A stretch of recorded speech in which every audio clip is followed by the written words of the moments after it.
Hello. At this moment, we will be discussing the topic about input VAT. So this kind of VAT is very important because it is one of the data needed for us to arrive at VAT payable. So on its definition, so it says that it is a VAT due on or paid by a VAT registered taxpayer on importation of goods or local purchase of goods, properties, or services, including lease or use of property in the course of his trade or business. So because as we all know, VAT payable is the excess of the output VAT which pertains on the VAT of our sales, or gross receipts, and if real property is the it would be the selling price. So, and actually a liability account on our financial statements.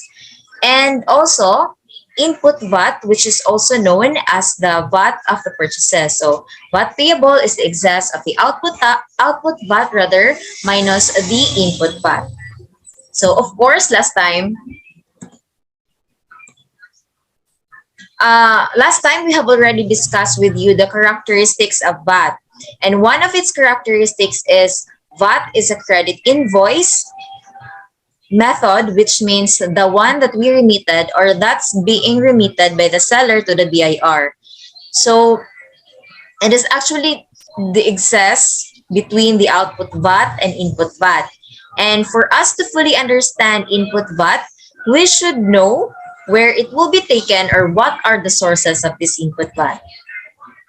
So now we will be talking of the two sources of the input VAT.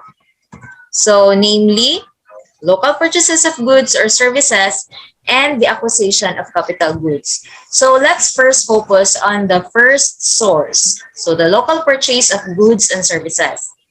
So as we all know, VAT on the amount for sales when we are the seller, and if we are in the point of view of the buyer, that will be the gross purchases on us. So that's why this is just interchanging the output VAT. So diba, when we say output VAT on local sales of goods, its VAT is 12% of the selling price. So for example, 100 pesos of the selling price and the VAT is 12 pesos. So kasi 12% ng 100. And we will be passing it to the buyer actually if we are the seller. So the cost that the buyer will pay for us is the 112. So the 100 peso selling price plus the 12 pesos VAT. And the journal entry on this, if I am the seller, I'll credit sales 100 and credit output VAT, which is 12 pesos. So now when we are the buyer, we will be debiting purchases. So, but we are just allowed to debit input VAT, providing that you or we are registered or VAT registered, because this particular account, the input VAT will be allowed only if the buyer as well as the seller are VAT registered. So now, local purchases of goods and services. So when we say local purchases of goods, so the basis is gross purchases. So when we purchase services, so the basis will be payment. So before we compute the input VAT, we'll be asking if what are the different purchases allowed under the tax code. So these are the different purchases.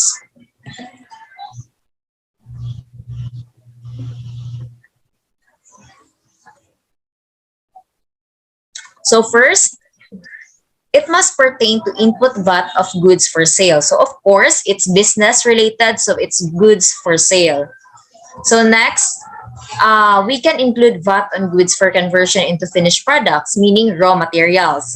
So if we purchase raw materials and the seller of the raw materials is VAT registered rather, and the material is not VAT exempt, definitely we will be imposed output VAT from the seller. So that's our input VAT. So next is we can also claim input VAT on our supplies. Actually, this is not only limit input VAT the selling products that we will be selling. It also apply once it's business related. Next, it could be good for use as material supplied in the sale or services. Next is goods for use in trade or business for which depreciation or amortization is allowed. So if we will buy PPE, we can claim input VAT actually. So this capital goods pertains to purchases. As we buy the capital goods, if there's input VAT, then we may claim it. Next is real properties for which VAT has actually been paid. And lastly, services for which VAT has actually been paid. So as we observe, when it comes to services, the payment will be the basis, same as real property. So now let's illustrate on local purchases of goods and services to have more understanding on this.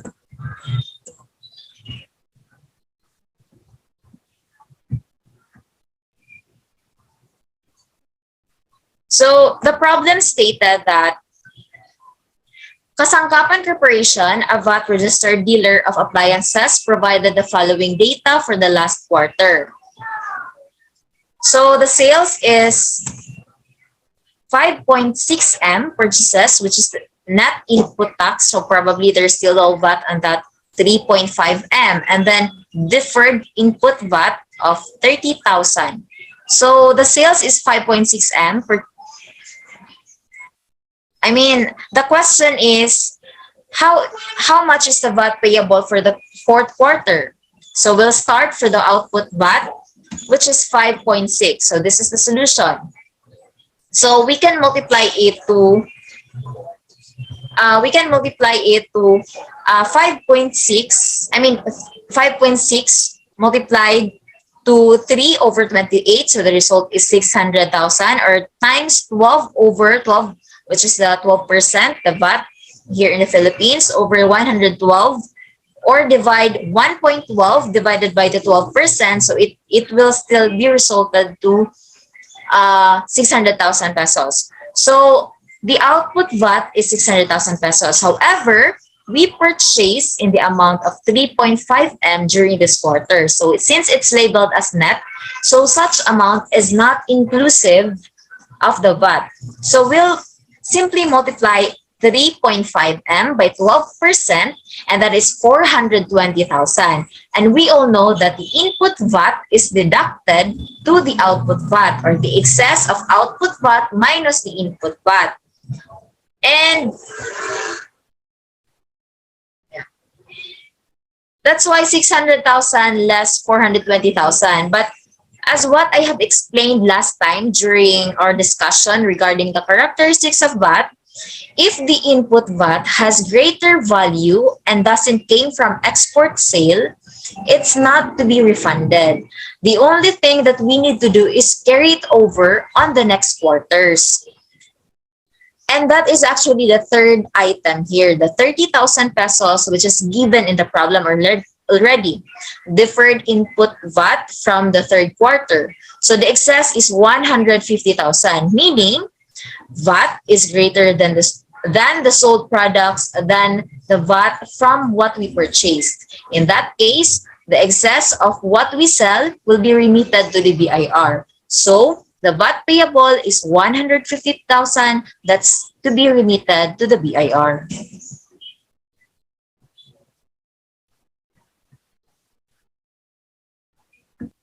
So, input VAT on capital goods. Capital goods refer to goods or properties with estimated useful life of greater than 1 year and which are treated as depreciable assets under the tax code, used directly or indirectly in the production or sale of taxable goods or services. So, this means if it is 1 year or less is the estimated useful life of the goods that you purchased, then it is not capital goods because when we say capital goods, basically it is depreciable goods. The life is more than 1 year. So when we say capital goods, we're pertaining to goods or properties that the life is more than 1 year and subject to depreciation. In simple term, in accounting world, it is called PPE, or the property, plant, and equipment. When we buy capital goods and the seller is a VAT registered, it is not exempt sa VAT under the law. The capital goods that being purchased, there is an input VAT. So, how do we account the input VAT on capital goods? Are we allowed to claim input VAT on capital goods? Yes. If we are VAT registered buyer and also if the seller is a VAT registered seller and the goods that was being sold to you and there is a VAT. Syempre, in the case of the buyer, you'll be having an input VAT. And because you have the input VAT, you're allowed to deduct it to the output VAT. How do you do that if you talk about the capital goods? So, this is the rules in claiming input VAT on capital goods. More than 1 million. Input tax shall be spread or allocated evenly during the estimated useful life of the depreciable asset, but it shall not exceed 60 months. It means that provided the higher the useful life than 60 months, because the basic rule, if you need to allocate if more than 1 million, the total purchases price for all purchases na PPE during the month is exceed of 1 million. Those input VAT cannot be claimed during the month you purchase it. It should be allocated over the useful life but not exceed 60 months, maximum of 5 years of allocation. Allocation shall commence in the calendar month when the capital good was acquired. It means that before it ends in 5 years, either in dispose or in retire those PPE because he hasn't reached to 5 years, meaning wala pa na humanog-amortize ang input VAT. There is still some left.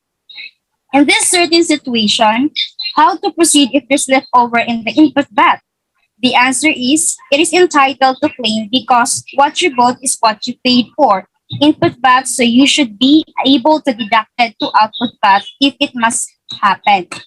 If the capital good is sold within 5 years period or prior to exhaustions of input VAT thereon, the unamortized input VAT of the capital good sold can be claimed as input VAT or credit during the month or quarter when the sale is made.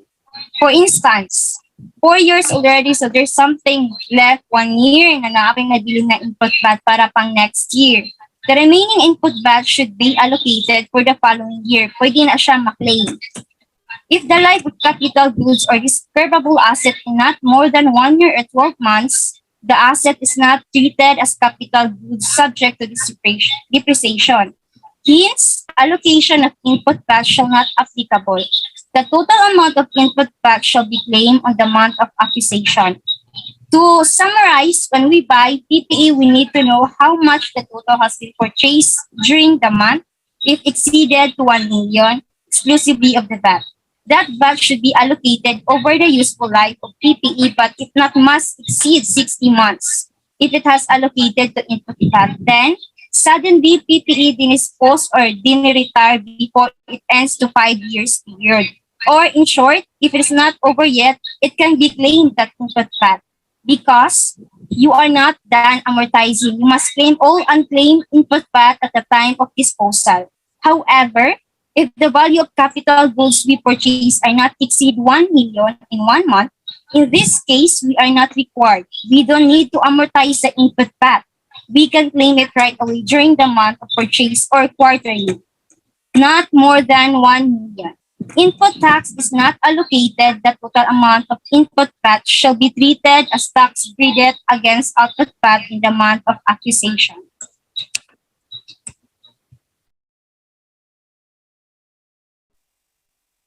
So, under the train law, the rule of amortizing the input VAT and capital goods shall only be allowed until December 31, 2021. Consequently, amortization of input VAT and capital goods purchased or imported beginning January 1, 2022 shall no longer be allowed. Taxpayers with unutilized input VAT as of December 31, 2021 shall be allowed to apply the same as scheduled until fully utilized. So there is no more allocation, amortization of inputs sa mga bibilihin mo starting January 2022. So example, we purchased a delivery truck which is mao na tong capital goods ng halaga ay 10 million, natay input VAT nga 1.2 million. So kay 2022 naman, you can't amortize it. I-claim mo siya right away. Parang usual na pag-claim ng input VAT. So rules on recognition of input VAT for capital goods. Aggregate acquisition for the month greater than 1 million exclusive of VAT, and life greater than 1 year, input tax shall be spread evenly over such useful life, but not to exceed 60 months. So it should not exceed it in 60 months. So life is equal or less than 1 year, not a capital asset. Input tax is not allocated. Not exceeds sa 1 million ang aggregate acquisition, we can claim outright no more amortization because we can apply amortization if it's exceeded of 1 million yung aggregate acquisition and the life of every asset exceed in 1 year. Aggregation acquisition cost for the month is equal or less than 1 million exclusive of VAT regardless of useful life. The related input VAT is not allocated. Consequently, the total amount of input VAT shall be treated as tax credit against output VAT in the month of acquisition. So, under train law, for capital goods acquired beginning January 1, 2022, the interrelated input VAT shall be claimed during the month the capital goods are purchased, irrespective of acquisition cost. Okay, now let's go on for the computation of input VAT for capital goods. So, example, Alpha Corporation, a VAT registered taxpayer, made the following acquisition of capital goods from VAT registered suppliers during 2021. So, the first question is, how much is the creditable input VAT for the month of January? So, the aggregate acquisition cost for the month of January exceeds 1 million pesos, hence amortization, the input VAT as follows. So, on January 1, we have the 1 million pesos times the 12% VAT divided by 60 months. 60 months because in the estimated life, we have the 10 years. So, as in the train, according to train law, kuan siya kang dapat dili mo exceed og 5 years ang estimated life or years. So dapat kung exceed siya 5 years, need na siya nimo i-amortize. So dinhi sa January 1, ang acquisition cost is 1 million and the estimated life niya kay 10 years man. So gi-amortize ni siya mo nahimo siya kanang 60 months is equivalent to 5 years. So, in January 15, we have the 500,000 pesos times 12% VAT divided by 24 months. 24 months because one siya 2 years. The rest of 2 years is 24 months man. So, we have the 2,500. The total allocated input VAT for January is equals to 4,500. Also, sa February side, 4,500. So, the question number 3, how much is the creditable input VAT for the month of March? So, the total input tax credit for the month of March is computed as follows. From January acquisition, we have the January 1 million times 12% VAT divided by 60 months is equals to 2,000. January 15, we have 500,000 times the 12% VAT divided by 24 months is equals to 2,500. Acquisition for the month of March, we have 500,000 kay sa October 6 ay March rather. Sa March 2, natay 200,000 nga acquisition cost. Plus, sa March 20, natay 300,000 nga acquisition cost. So, the total of 500,000 times the 12% VAT. So, is equals to 60,000. So, the total input tax credit for March is equals to 64,500. The aggregate acquisition cost for the month of March is not more than 1 million pesos. Accordingly, the related input VAT should not be spread or allocated during the estimated useful life of the assets. The inter-input VAT for these assets should be claimed as tax credit during the month of March.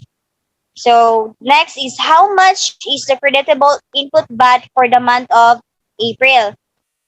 So, same na Japon siya sa January natay sa January 1, natay 2,000 pesos and January 15, natay 2,500. Ang March acquisition is wala siya. So, the total input tax credit for April is 4,500.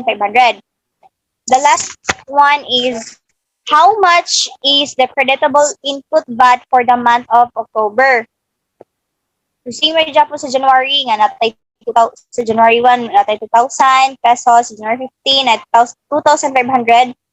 Sa March acquisition is wala dyan po siya. From the October acquisition, sa October 6, natay 600,000 nga acquisition cost, the times 12% VAT times divided by 48 months is equals to 1,500. So October 30, we have the 800,000 times 12% VAT divided by 60 months. Kay 60 months kay ang estimated life dani kay 6 years man, so need na siya i-amortize. So mong nahimo siyang 60 months sa gihapon equivalent to 5 years. So, mong 1,600. So, the total input tax credit for October is 7,600. So, that could be all in computing. So that would be all. This is Group 5, your reporter for the two of the sources of VAT, namely local purchases of goods or services and acquisition of capital goods. So thank you and take care.